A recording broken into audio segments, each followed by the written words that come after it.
Terima kasih kepada Kingdom Community Network yang mengundang saya untuk boleh berbagi hari ini.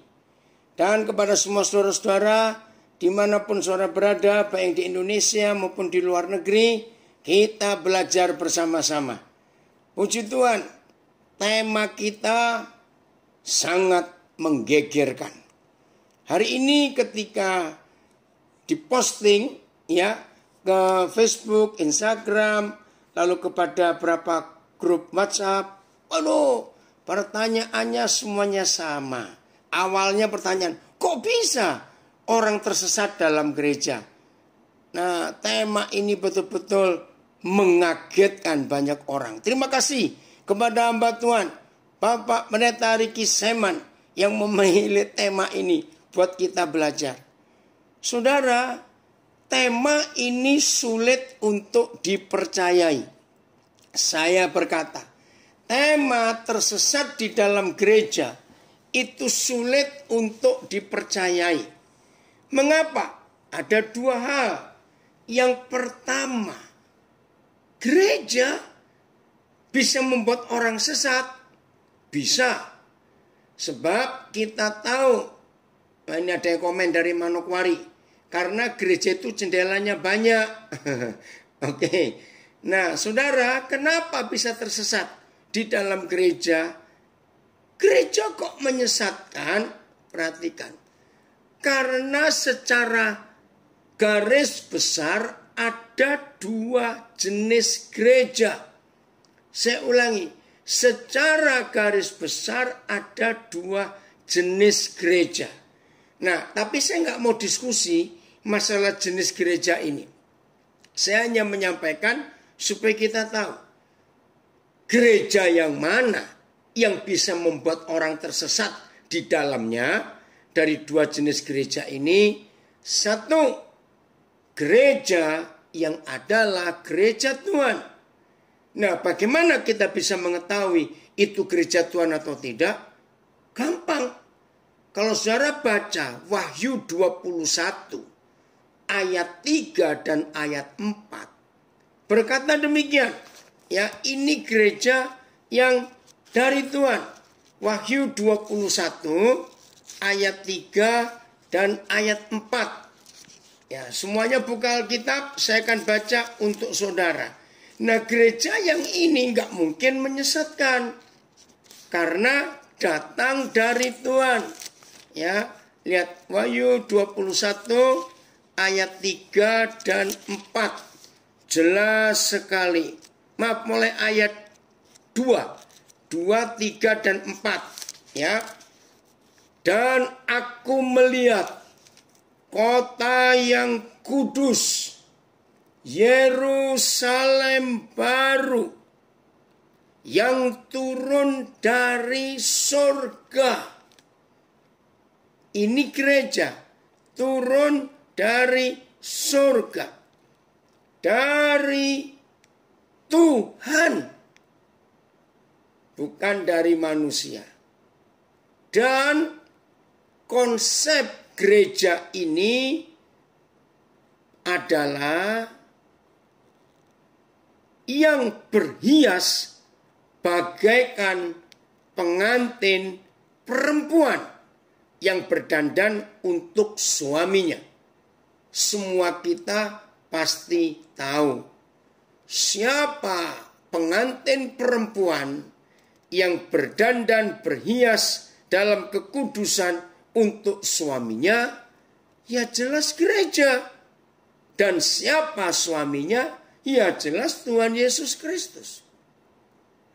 Ini jenis gereja yang pertama. Berasal dari surga. Dari Tuhan. Dan bentuknya, bukan bentuknya ya, modelnya atau apa? Coba bantu saya menemukan kata yang tepat. Adalah pengantin perempuan. Mempelai Kristus. Ayat 3. Lalu, begitu gereja itu nyata di bumi ini, lalu aku mendengar suara yang nyaring dari takhta itu berkata, lihatlah. Dengan nyaring, dengan antusias, dengan bergairah, lihatlah kemah Tuhan. Saya ganti, inilah gereja. Gereja Tuhan ada di tengah-tengah manusia. Dan ia, Tuhan, akan diam bersama-sama dengan manusia.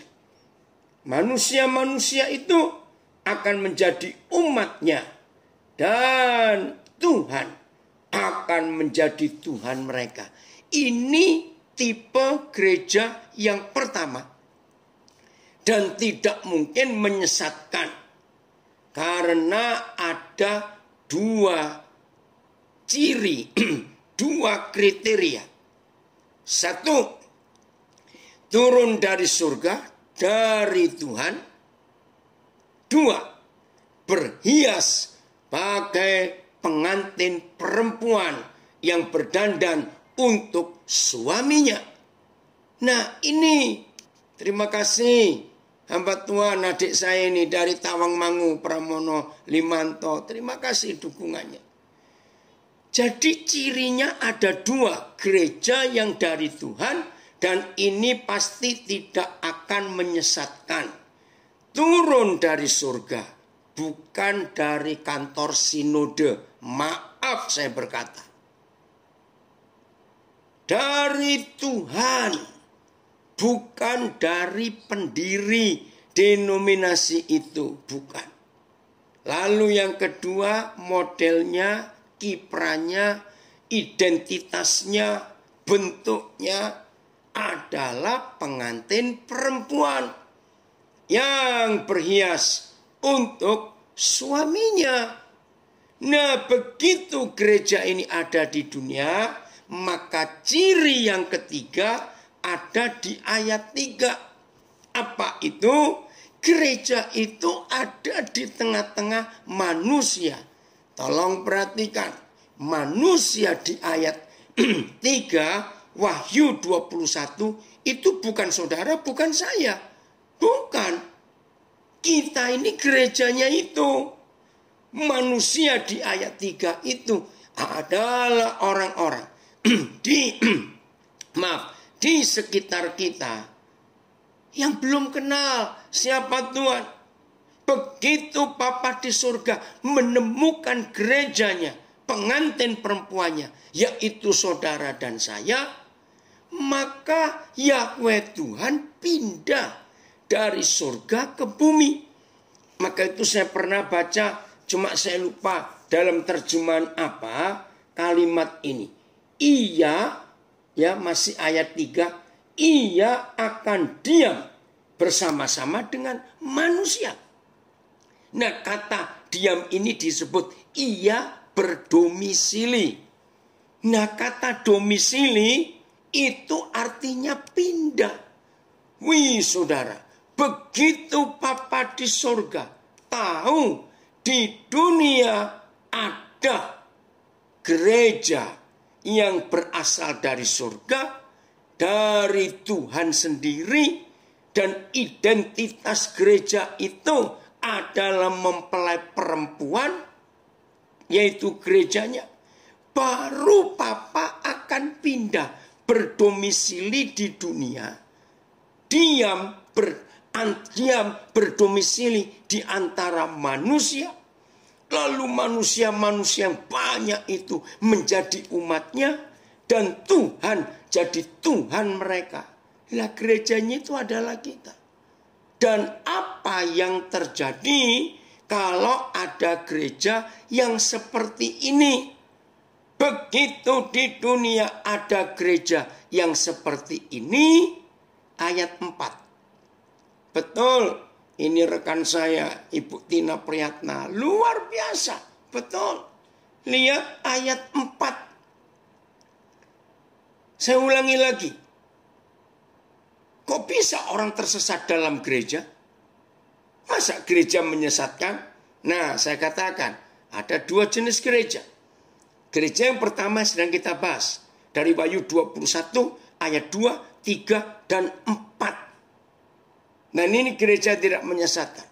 Apa yang terjadi ketika di bumi ini ada satu gereja yang mempunyai 3 ciri. 1A dari surga. 1B dari Tuhan sendiri. Ciri kedua, identitasnya adalah mempelai perempuan. Gereja seperti pengantin perempuan. Itulah mempelai Kristus. Yang ketiga, ada di ayat 3. Wahyu 21. Gereja itu membuat Tuhan gak betah di surga. Bayangkan, Yahweh Tuhan maha dahsyat, maha kuasa, bisa gak betah di surga ketika dia tahu gerejanya yang dia rindukan sudah ada di dunia ini. Maka itu kalimat pertama ayat 3. Lihatlah. Itu teriakan yang menggema di seluruh alam semesta. Lihatlah. Gerejaku ada di tengah-tengah manusia. Berarti Tuhan merindukan gereja itu segera ada di bumi. Nah, kalau di bumi sudah ada gereja yang memiliki 3 ciri ini. Dahsyat. Ayat 4. Oh, saudara, ayat 4. Saya akan baca, coba baca. Sudah ditayangkan berapa terjemahan. Sebentar ya, ini FAYH. Nah, oke, saya akan baca FAYH-nya. Dan saya Yohanes melihat kota kudus yaitu Yerusalem baru turun dari surga dari Tuhan. Sungguh suatu pemandangan yang indah, megah, seperti seorang pengantin perempuan pada hari pernikahannya. Saya mendengar satu suara nyaring dari takhta itu berkata, lihatlah rumah kediaman Tuhan. Nah, ini terjemahan FAY, rumah kediaman Tuhan.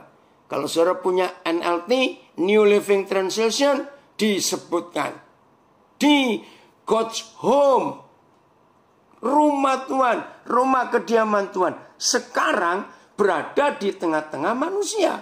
Nah, jelas bukan berarti Papa pindah dari surga ke bumi. Karena di sana sepi, nggak ada kita, nggak ada mempelai perempuan. Dan ia akan tinggal bersama-sama manusia. Dan manusia akan menjadi umatnya. Ya, Tuhan sendiri akan berada di tengah-tengah manusia. Terima kasih Tuhan. Iya, Bapa di surga akan menghapus semua air mata. Oh, terima kasih Bapa. Luar biasa, akan menghapus semua air mata. Terus tidak ada lagi mau duka cita, tangisan ataupun kesakitan. Semuanya telah lenyap untuk selama-lamanya. Widih, ini luar biasa. Michelle, Opa senang kamu gabung. Ini cucu saya, bisa hadir juga. Oke, puji Tuhan. Pria dari Langwan. Nah, sekarang saya akan baca terjemahan AYT. Ia akan menghapus setiap air mata dari mata mereka. Mau tidak ada lagi, sama BIS. Ia akan menyeka segala air mata dari mata mereka. Puji Tuhan. Oke, saya akan baca yang terjemahan Indonesia Modern Bible. Dan Elohim akan menghapus setiap air mata dari mata mereka. Oke, ayat 3-nya. Ya. Dan aku Yohanes melihat kota yang kudus Yerusalem baru, yang turun dari Elohim dari langit, yang telah dipersiapkan sebagai pengantin wanita, yang didandani untuk suaminya. Dan aku mendengar suatu suara nyaring dari surga berkata, lihatlah, tabernakel Elohim ada bersama manusia. Dia akan berdiam bersama manusia, dan manusia akan menjadi umatnya. Elohim sendiri akan ada bersama mereka sebagai Elohimnya, dan Elohim akan menghapus air mata dari mata mereka. Saudara perhatikan baik-baik. Setelah ada gereja, saya bilang tadi kan ada 2 jenis gereja. Nanti kita akan milih mana yang bisa menyesatkan orang di dalamnya. Dan ini sungguh-sungguh luar biasa. Gereja itu, saya ulangi, cirinya satu. 1A, turun dari surga. Bukan dari siapa-siapa. 1B, dari Tuhan sendiri. Bukan dari kantor sinode ini, kantor sinode itu. 2, identitasnya adalah pengantin perempuan. Nomor 3, itu ayat 3 Wahyu 21. Yaitu yang membuat Tuhan Elohim tidak betah di surga dan dia akan pindah ke dunia, kumpul kita dan umat manusia menjadi umatnya. Ini luar biasa, saudara. Dan hasilnya gereja yang seperti ini pasti tidak akan menyesatkan. Karena di mana ada gereja jenis atau tipe yang pertama ini, maka semua orang yang ada di sekitar gereja itu tidak ada yang bisa menangis lagi. Ini luar biasa. Jadi di mana ada gereja yang benar itu, orang gak akan menangis lagi. Nah, gereja seperti ini masa menyesatkan. Jenis gereja yang kedua adalah gereja yang buatan manusia. Loh, masa ada gereja buatan manusia? Banyak. Saya ulangi, banyak. Ayo jujur. Kira-kira kalau kita selesai belajar lewat Zoom, Instagram, Facebook sekarang ini, kira-kira, maaf, jangan tersinggung. Bisa nggak beberapa orang di antara kita, ya, beberapa orang di antara kita buka gereja baru? Terserah, saudara mau pakai nama apa? Loh, jawab bisa toh? Apalagi zaman sekarang. Bisa banget, betul. Asal punya duit, terus punya fasilitas, gedung, kita bayar orang, maaf, untuk main musik, mimpin pujian. Oh, luar biasa. Bisa jadi gereja baru. Nah, gimana izin sinodenya? Gampang. Cari aja sinode-sinode yang sudah hampir tutup. Beli sinode itu. Jadi, aduh saudara, maka itu gereja yang tipe kedua ini yang pasti menyesatkan orang. Jelas ya? Oke, sekarang kata sesat. Perhatikan baik-baik kata sesat. Oke, Adi Gunawan, ini anak saya dari Malang. Dia itu tunanetra sejak lahir. Tetapi sekarang Tuhan pakai dia menolong banyak orang tunanetra. Bisa baca buku, bisa tahu nilai uang itu berapa. Woi, terima kasih Adi, Tuhan pakai kamu luar biasa. Ya, kalau saudara ingin tahu, cari di Google, di internet, Adi Gunawan Institute. Tapi ada 2 Adi Gunawan Institute itu. Satu yang tentang hipnoterapi, jangan yang itu, tapi yang tunanetra. Ini orang anak saya ini hebat sekali. Oke, nah ada yang komen di Facebook, bisnis gereja di mana-mana sekarang. Betul. Hartono bilang bisa buka gereja. Ayo. Apalagi kita bisa undang orang yang gak punya panggilan sebagai, maaf, pelayan Tuhan, asal suka ngelucu, bisa ngelucu, pasti diundang kiri kanan, maaf. Nah, itulah gereja jenis yang kedua. Oke, menyesatkan. Apa kata lain sesat? Apa itu? Sesat itu punya arti salah jalan.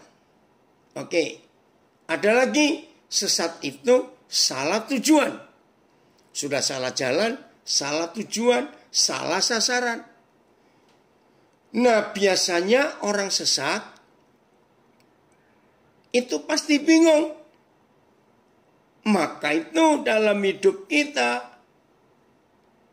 harus tahu sasaran, harus tahu tujuan. Nggak boleh sesat. Ya.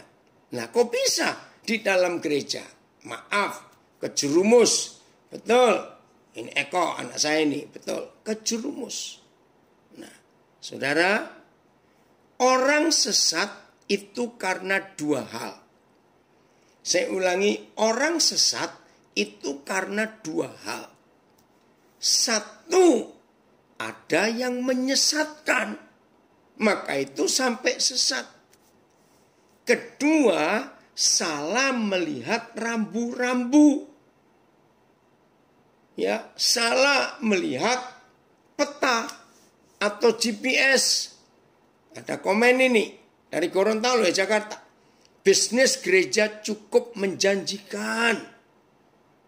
Dengan nakut-nakutin jemaat, suruh bayar korban sulung tiap tahun. Belum lagi perpuluhannya tiap bulan. Asik, dapat duit banyak katanya. Terima kasih Stan untuk komen ini. Saudara, jadi sesat itu ada dua. Ada yang menyesatkan, nah itu salah pengajaran. Dua, salah lihat rambu-rambu dalam hidup ini. Nah terus bagaimana supaya kita tidak tersesat? Mari kita lihat, oke, Henik dari Medan, yang penting punya uang, yang jangan dihabiskan oleh gereja-gereja itu, maaf saya berkata. Bagaimana supaya nggak sesat? Kita lihat dua ayat ini. Pertama, Ibrani 12 ayat 2. Ibrani 12 ayat yang kedua. Nah, supaya kita tidak tersesat. Fokus kita kemana? Ya. Fokus kita kemana? Marilah kita melakukan apa saja untuk kehendak Tuhan. Marilah kita melakukannya dengan mata yang tertuju kepada Yesus. Ini fokusnya.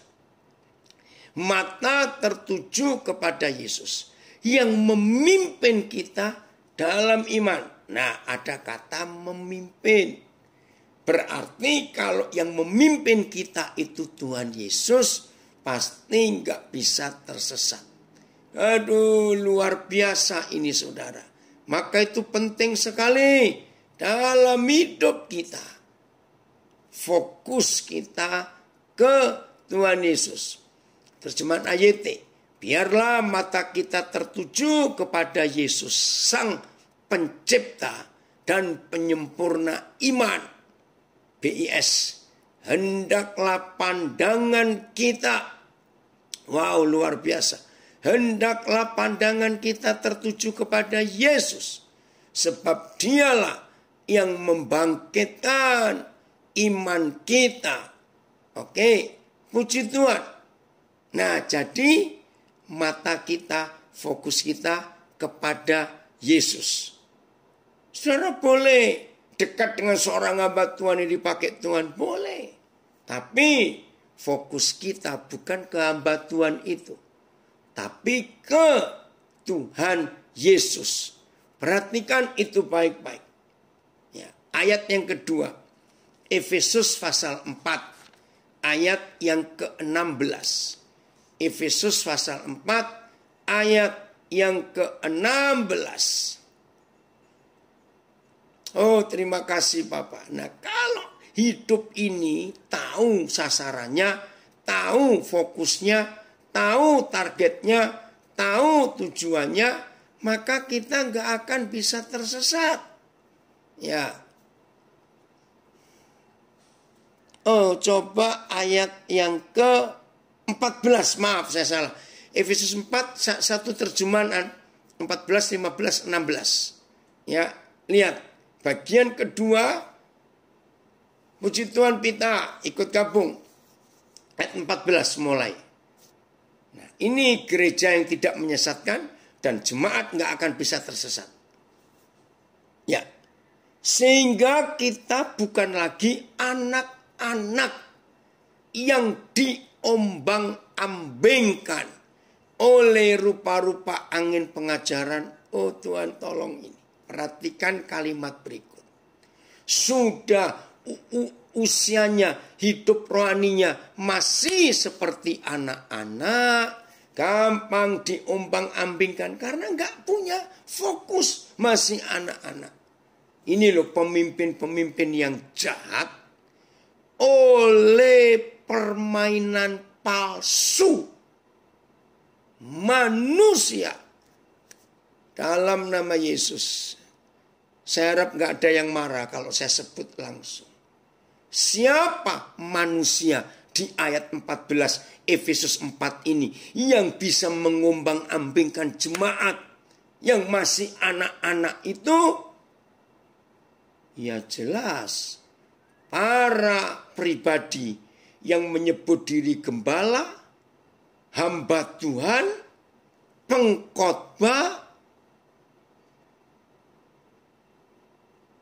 bisa palsu walaupun ngajarnya pakai Alkitab. Wih, luar biasa William. Opa senang kamu bisa ikut. Ini cucu saya satu lagi dari Nabi ikut belajar. Saudara, saya baca lagi ayat 14 ini menakutkan.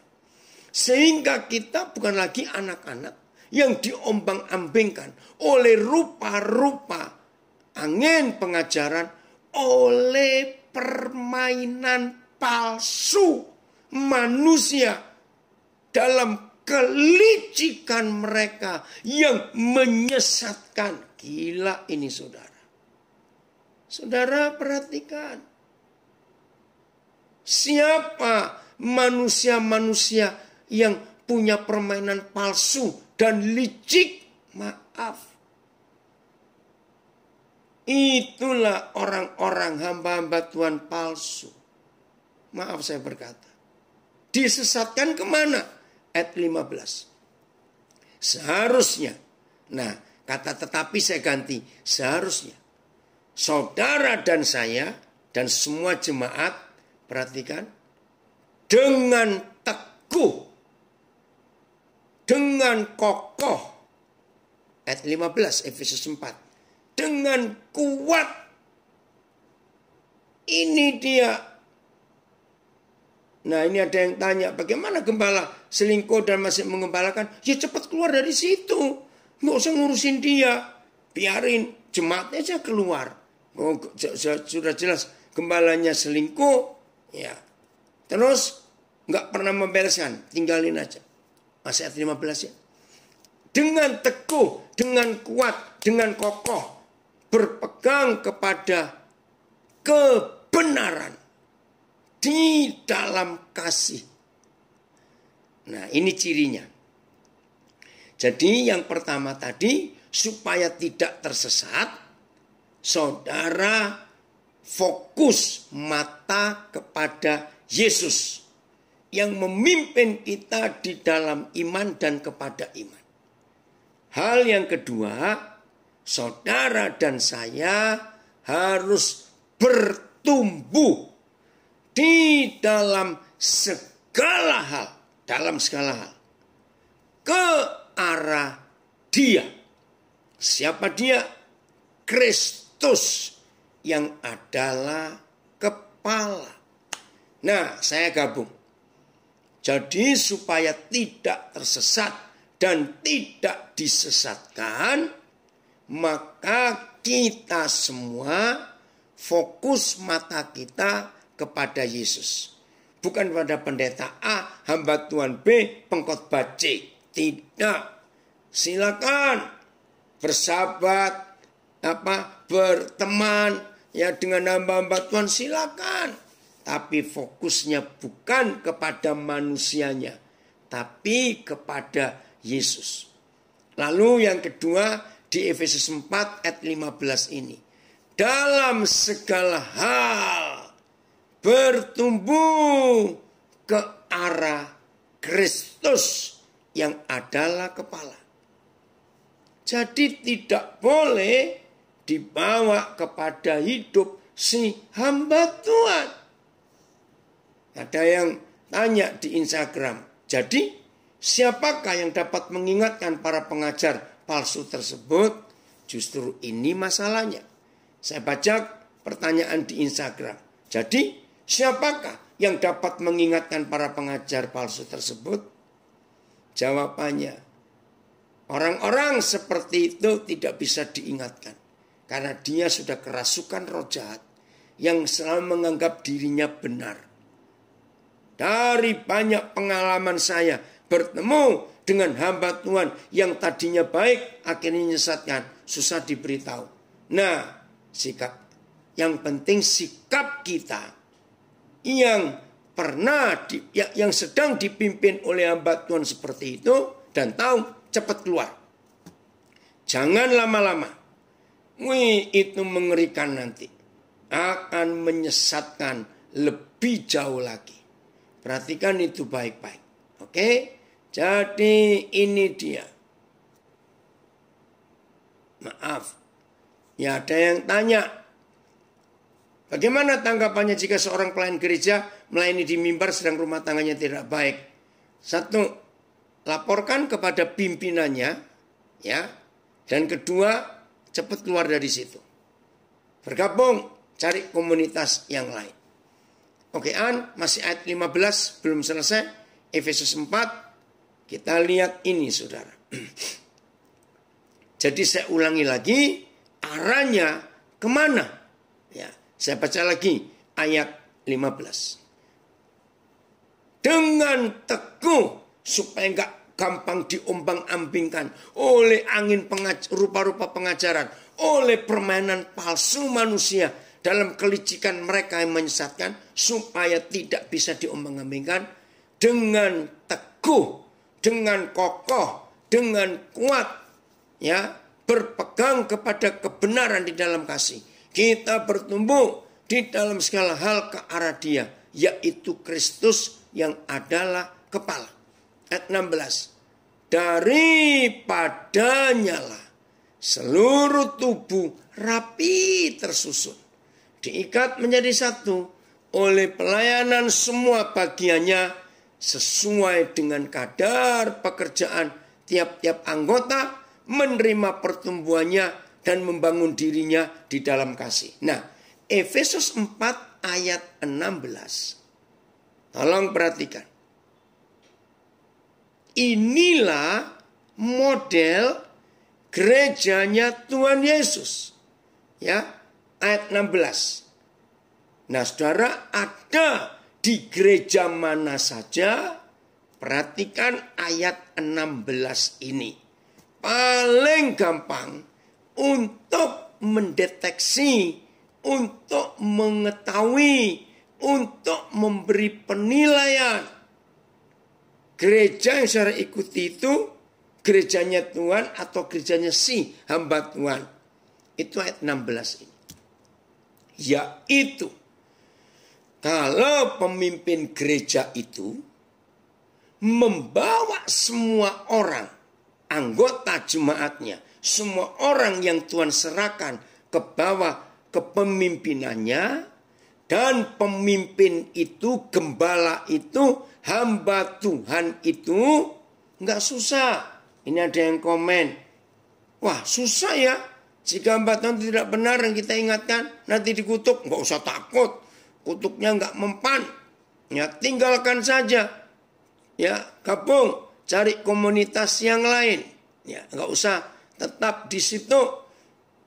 Nah, Ini cirinya gereja yang benar. Gembala saudara, hamba Tuhan di gereja saudara, itu menuntut semua jemaatnya satu persatu untuk taat, untuk tunduk, untuk hormat, untuk respek hanya kepada Tuhan Yesus. Dengar baik-baik, supaya tidak tersesat. Cirinya, model gerejanya adalah yang seperti ini. Masing-masing anggota jemaat dibawa ke arah kepala, ke arah Kristus. Bukan kepada si hamba Tuhan, bukan kepada si pendeta, si gembala, bukan. Semuanya arah Kristus. Maka itu jangan saudara ada di dalam gereja yang gembalanya membawa saudara ke dirinya sendiri.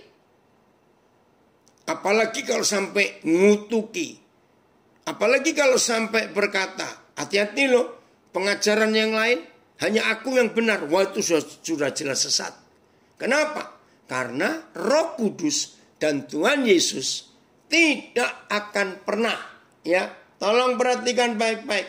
Roh Kudus dan Tuhan Yesus tidak akan pernah memberikan seluruh kebenarannya hanya kepada satu sinode, apalagi satu pendeta. Tidak. Roh Kudus dan Tuhan Yesus membagi semua kebenarannya seperti kepingan-kepingan pasal. Tahu permainan bongkar pasang pasal itu? Dibagi. Maka itu seorang gembala, seorang pendeta tidak boleh membawa jemaatnya hanya kepada dia. Harus kepada Tuhan Yesus. Maka itu dengar kalau sampai ada yang berkata, kamu gak boleh kemana-mana ya. Hanya boleh dengar aku khotbah. Waduh, jahat sekali itu. Itu sudah penyesatan. Ada yang komen, pernah saya ngundurkan diri dari jabatan pelayanan, disumpahi oleh gembala. Nggak usah takut, nanti sumpahnya balik sendiri. Karena saudara hidup dalam kebenaran. Masih lanjutkan, Efesus 4 ayat 16. Ya, ciri-cirinya ketahuan. Gembala saudara, pendeta saudara, hamba Tuhan saudara itu bawa saudara ke arah mana? Kalau saudara dibawa ke arah Kristus, ya, dan daripadanya seluruh tubuh yang rapi tersusun diikat menjadi satu oleh pelayanan semua bagiannya. Stop dulu. Nah, ciri gereja yang benar, maka pemimpin di dalam gereja itu akan mengarahkan tiap-tiap anggota itu menemukan masing-masing pelayanan sesuai bagiannya. Jadi nggak dinganggurkan di gereja. Hanya suruh duduk, datang, duduk, diam, dengar, kolektor atau persembahan. Enggak. Tapi gembala itu mengarahkan masing-masing anggota tubuh menemukan panggilan pelayanannya sendiri-sendiri. Luar biasa. Makasih Linda. Ini hamba Tuhan. Dari mana? Sven atau Nijmegen. Dari Belanda. Jadi jemaatnya nggak ada yang nganggur. Sesuai dengan kadar pekerjaan tiap-tiap anggota. Ya, maaf saudara karena waktu. Nanti tolong kalau hamba-hamba Tuhan ikut belajar hari ini, pakai ayat ini untuk mengarahkan pribadi demi pribadi di komunitas kita. Masing-masing anggota tubuh tidak boleh ada yang nganggur. Harus menemukan masing-masing bagian pelayanannya yang berbeda-beda di dalam tubuh Kristus tapi tetap arahnya kepada kepala. Ya, saya ulangi, ayat 16 ini keren sekali. Jadi saudara nggak akan bingung masuk gereja yang benar dan yang sesat. Lihat gembalanya mengarahkan saudara kemana. Kalau gembala itu mengarahkan saudara ke dirinya, apa harus lewat dia, apa harus lewat dia, nggak usah perhatikan, cepat keluar. Tapi kalau di gereja itu diarahkan setiap anggota, daripadanya lah seluruh tubuh yang rapi tersusun dan diikat menjadi satu oleh pelayanan semua bagiannya sesuai dengan kadar pekerjaan tiap-tiap anggota, menerima pertumbuhannya, dan membangun dirinya di dalam kasih. Coba lihat berapa terjemahan yang lain, khusus ayat 16. Saudara, ini luar biasa. Amin ya nih. Dari Sydney, betul. Dari Brisbane, hebat sekali. Ya, kebenaran ini sangat dahsyat. Pasal demi pasal, jadi tubuh yang utuh. Amin. Makasih Ivan dari Brisbane. Ada yang cerita, saya juga dulu pernah diusir dari gereja karena pelayanan dianggap sesat. Berbagi hidup dan menjangkau anak muda lewat breakdance. Puji Tuhan. Nah sekarang kamu sudah ketemu toh? Ayo gunakan kesempatan itu. Lihat ayat 16 dari berapa terjemahan. Ayat darinya seluruh tubuh tersusun dan diikat bersama-sama menjadi satu melalui topangan setiap sendi. Jika masing-masing melakukan bagiannya, tubuh akan bertambah sehingga membangun dirinya sendiri dalam kasih. BIS. Di bawah pimpinannya, ya, nyanyi huruf besar, semua anggota tubuh itu tersusun rapi dan saling dihubungkan oleh sendi-sendinya masing-masing. Dan kalau tiap-tiap anggota itu bekerja seperti yang seharusnya, maka seluruh tubuh itu akan bertumbuh menjadi dewasa dan kuat melalui kasih. Ayat 16 Agung, bukan ayat 6. Ayat 16 Efesus pasal yang keempat. Oh puji Tuhan. Terima kasih untuk kebenaran yang luar biasa ini. Jadi saudara, gerejanya Tuhan Yesus itu pemimpinnya mengarahkan masing-masing kepada bagian pelayanannya. Ada pertanyaan di Facebook. Pertanyaannya, kapan tubuh-tubuh bisa menjadi satu? Kalau melihat keadaan sekarang, pasti bisa Ivan. Karena Tuhan Yesus harus buat sesuatu. Yang kedua, yang mau saja, yang gak mau biarin. Nah itu, supaya kita gak repot-repot. Saudara, itu sebabnya dengan kehidupan kita yang sekarang ini, mari kita tahu yang benar yang mana. Ada pertanyaan ini. Bagaimana kalau gembala cemburu dengan potensi pelayan Tuhan yang menonjol sehingga jarang diberi tugas pelayanan? Cepat keluar dari situ. Jangan lama-lama di situ. Kalau enggak jadi bonsai. Karena pertumbuhannya ditekan. Kan jadi bonsai nanti lama-lama. Ya, ada banyak hamba Tuhan yang iri hati kepada orang-orang muda atau orang-orang yang pelayanannya lebih hebat dari dirinya. Nah ini penyesatan. Salah satu bentuk penyesatan. Akhirnya potensi-potensi panggilan Tuhan mati di dalam gereja itu karena semuanya hanya pendetanya.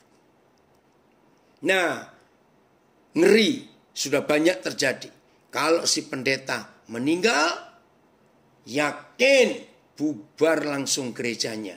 Karena gembalanya tidak menyiapkan regenerasi, tidak menyiapkan pemimpin yang berikutnya. Semua dikuasai dia sendiri. Ada banyak gereja yang hancur. Ya, jadi mulai hari ini saudara, kita harus tahu ke gereja mana kita bertumbuh. Ada yang komen, puji Tuhan, dengan adanya pandemi ini kita belajar online. Dengan hamba Tuhan yang ajarannya mengarahkan kita kepada Kristus daripada kepada gereja saja. Betul. Ya. Mulai dapat gambaran. Kok bisa ada orang tersesat di dalam gereja? Ya ada dengan fakta-fakta tadi itu. Maka itu mulai hari ini mudah-mudahan, kok saya berkata, nggak ada yang tersesat lagi di dalam gereja. Tapi semuanya bangkit. Nggak mau dibohongin lagi. Ya, oleh hamba-hamba Tuhan yang palsu itu. Jadi kita harus mengikuti apa yang Tuhan inginkan. Ini ada komen dari Pak Budi. Ya biasanya diwariskan oleh anaknya kepada anaknya. Ya belum tentu anaknya itu punya panggilan. Maka itu ini lebih sesat lagi. Kalau gereja itu milik pribadi seperti takhta kerajaan. Sehingga raja tua mati maka raja muda diangkat. Belum tentu. Karena nggak punya panggilan. Maka itu jangan kita mengikuti yang salah. Supaya kebenaran tetap nyata. Sedih loh saudara. Banyak sekali yang sudah sadar dan ngajak yang lain keluar. Tapi malah dituduh, dikatai macam-macam. Itu ada banyak. Ada yang komen lagi. Atau diserahkan kepada istrinya. Ada gereja yang seperti itu. Kalau nggak kena anaknya, kena ke istrinya. Aduh Tuhan, ampuni kami semua. Ini seringkali konsep yang salah dalam kehidupan kita. Tapi puji Tuhan, ada Alkitab, ada firman Tuhan. Dan dari firman Tuhan itu kita akan tahu ke arah mana kebenaran itu dinyatakan. Oke, ini komen lagi bagus. Betul banget, seringkali gembala lokal menghambat pertumbuhan potensi-potensi. Hanya orang-orang yang manut sama gembala saja yang dipakai. Kalau yang berbeda diabaikan. Nah itulah jadi banyak jemaat kepahitan. Sedih. Maka itu ayo kita mulai tahu ke arah mana Tuhan menuntun kita. Roh Kudus itu arsiteknya gereja. Saya ulangi, Roh Kudus itu arsiteknya gereja. Jadi kita harus mengikuti apa yang Roh Kudus katakan dan yang Roh Kudus ajarkan. Oke, kita lihat berapa ayat lagi dalam Injil Yohanes. Ya, Injil Yohanes. Pasal 17 ayat yang ke-8. Sebab segala firman. Ayat sebab aku telah memberitakan kepada mereka firman yang engkau berikan kepadaku. PS, sudah aku sampaikan kepada mereka perkataan yang Bapa berikan kepadaku. Nah saudara, kalau Tuhan Yesus, ini yang berkata Tuhan Yesus, Yohanes 17 ini.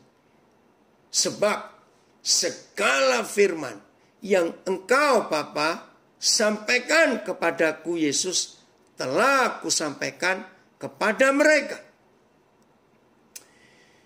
Oh Tuhan tolong. Khusus hal ini khusus kepada rekan-rekan saya, teman-teman saya, hamba-hamba Tuhan, para pengkhotbah yang dikasihi Bapa. Mari kita sama-sama, saya ulangi, mari kita sama-sama melakukan yang Tuhan Yesus katakan.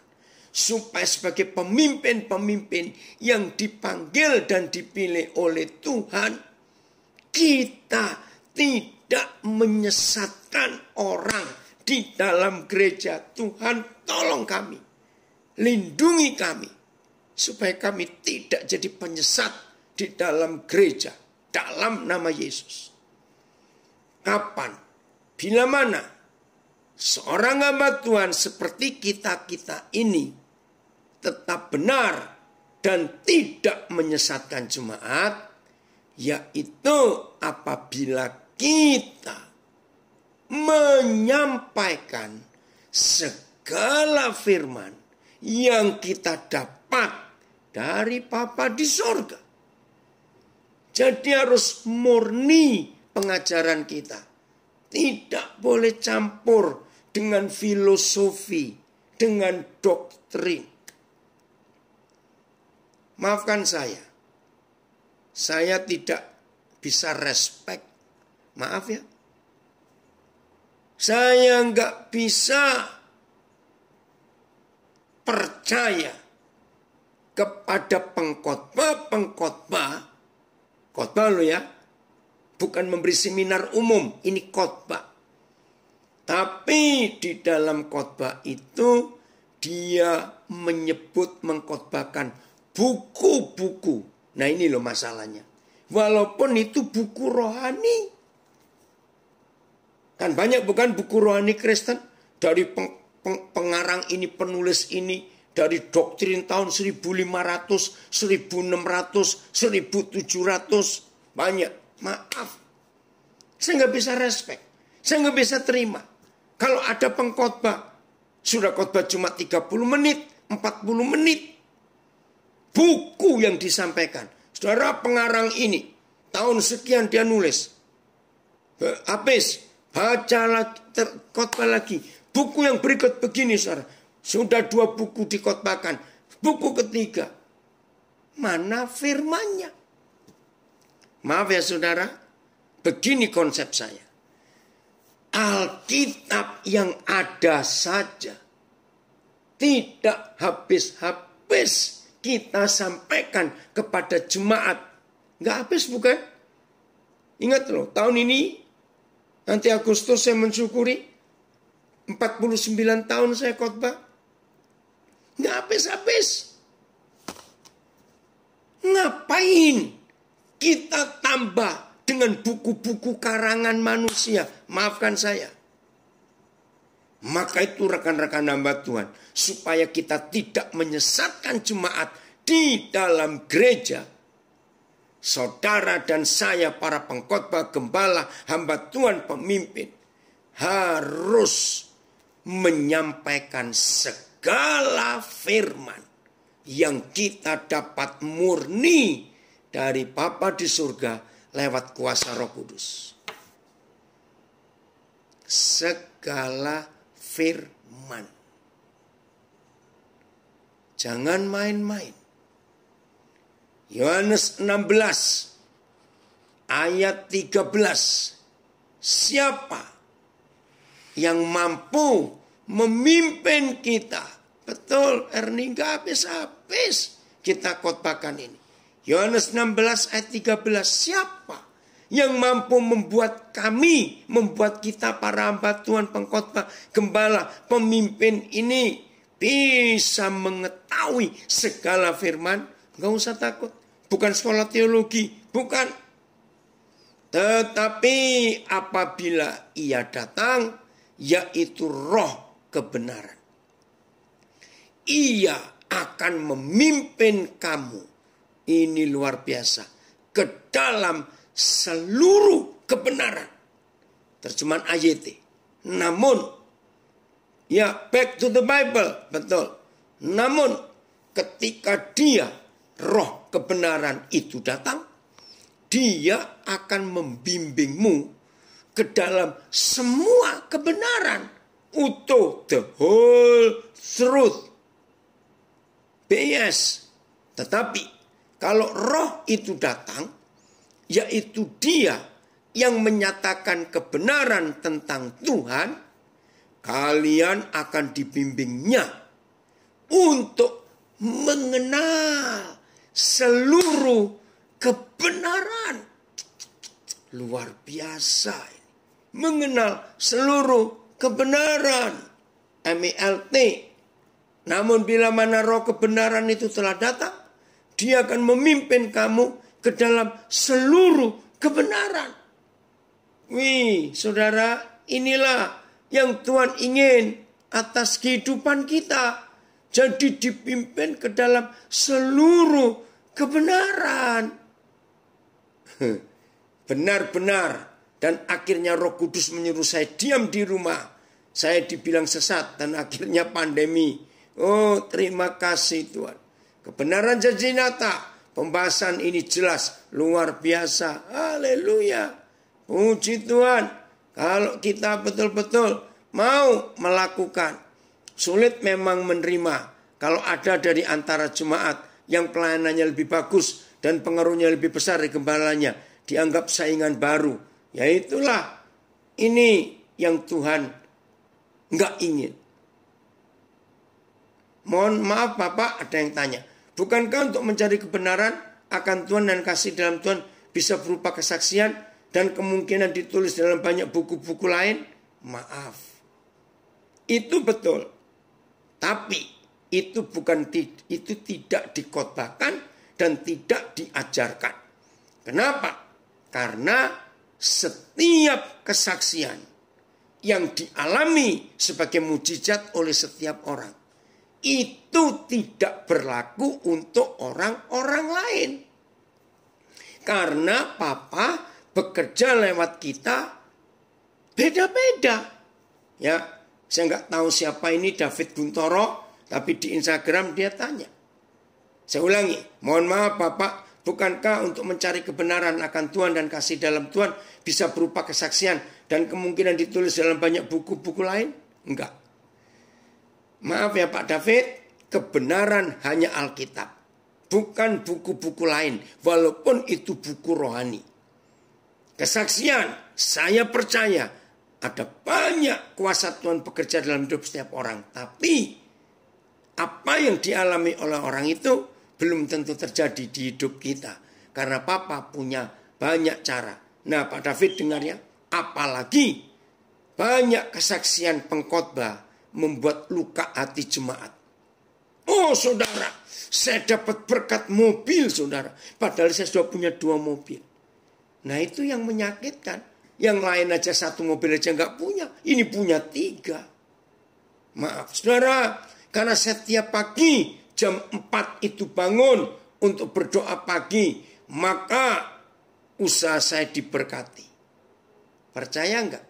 Kalau saudara pakai doa pagi, kesaksian orang itu doa pagi jam 4 pagi, belum tentu usaha saudara bisa maju. Belum tentu. Maka itu jangan khotbahkan kesaksian, khotbahkan firman Tuhan. Jangan khotbahkan buku-buku rohani, khotbahkan Alkitab. Inilah kebenaran yang kita harus miliki dalam hidup kita. Ayat terakhir, Roma 15. Paulus berkata begini. Jadi ingat ya, hamba-hamba Tuhan, teman-teman saya, rekan-rekan saya. Sampaikan segala kebenaran. Bukan sebagian kebenaran. Itu namanya doktrin. Kalau sebagian kebenaran, namanya doktrin. Jangan khotbahkan buku. Itu bukan kebenaran. Kebenaran hanya Alkitab. Tidak ada yang lain. Maaf. Dan bagaimana kita bisa tahu kebenaran? Roh Kudus yang akan menuntun kita ke dalam seluruh kebenaran. Roma 15 ayat 18. Saudara lihat, seorang Paulus, ya, seorang Paulus, hamba Tuhan seperti Paulus bisa luar biasa. Sebab aku, ini hamba Tuhan hebat, rasul hebat. Sebab aku tidak akan berani berkata-kata atau khotbah atau mengajar tentang sesuatu yang lain. Gak berani. Kecuali tentang apa yang telah dikerjakan Kristus olehku.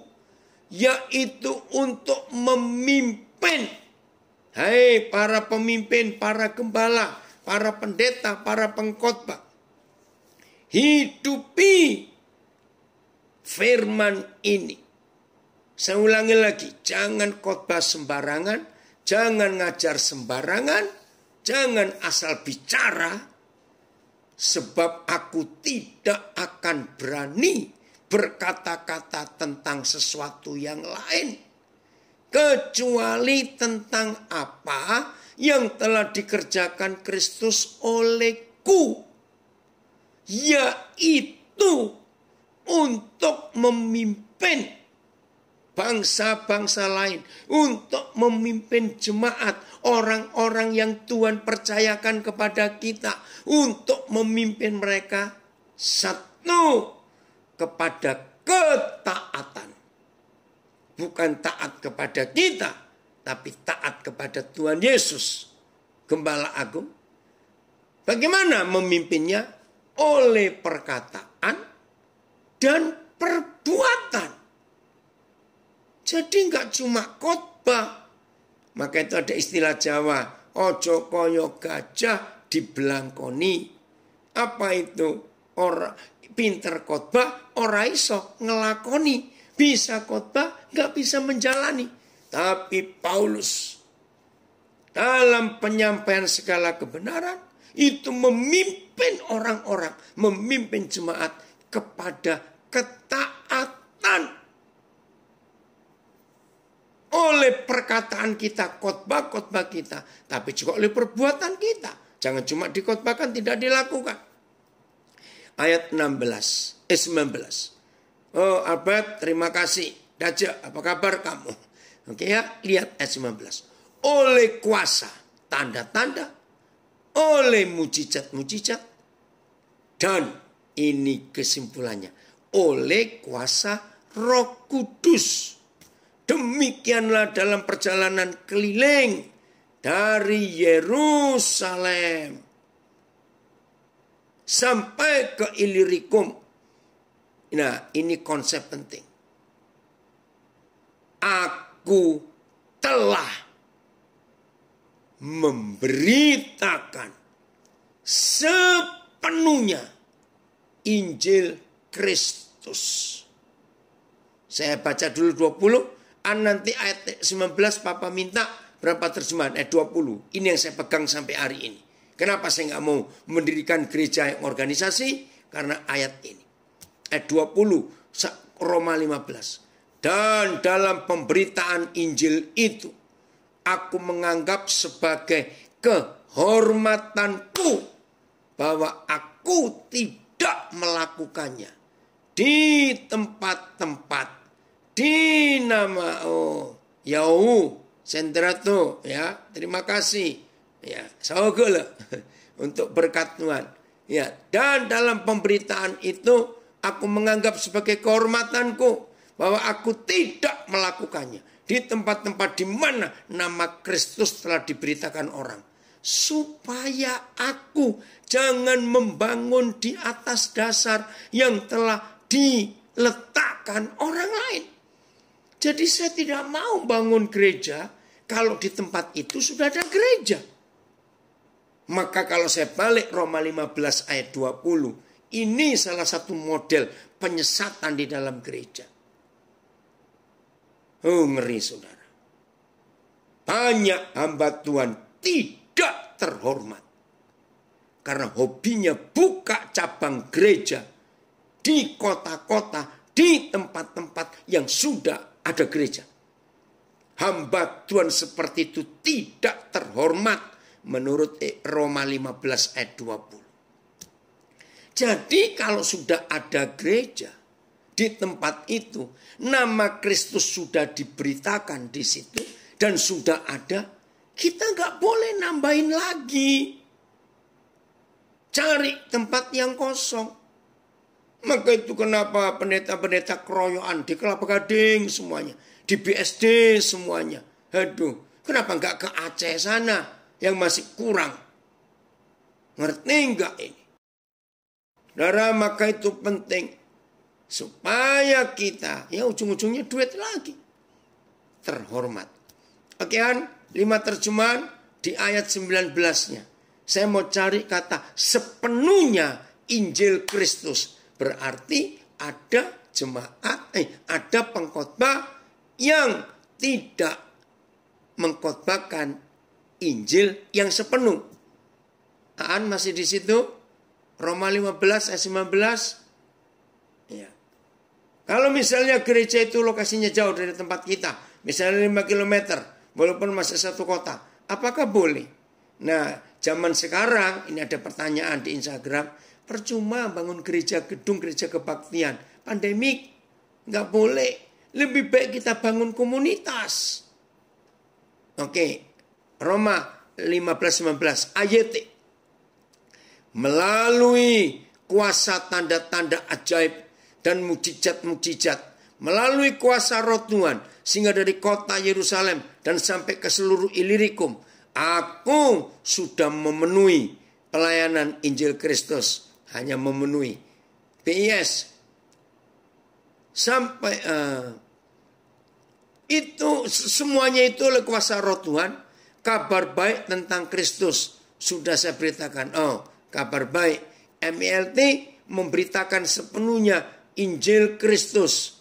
Selbir, sebentar ya, tunggu. Memberitakan Injil Al-Masih. Oke, AVB, aku telah mengabarkan Injil Kristus dengan seutuhnya, sepenuhnya. Baik. Nah, jadi saudara, akhirnya Injil yang kita beritakan gak boleh kita potong-potong untuk kepentingan diri kita sendiri.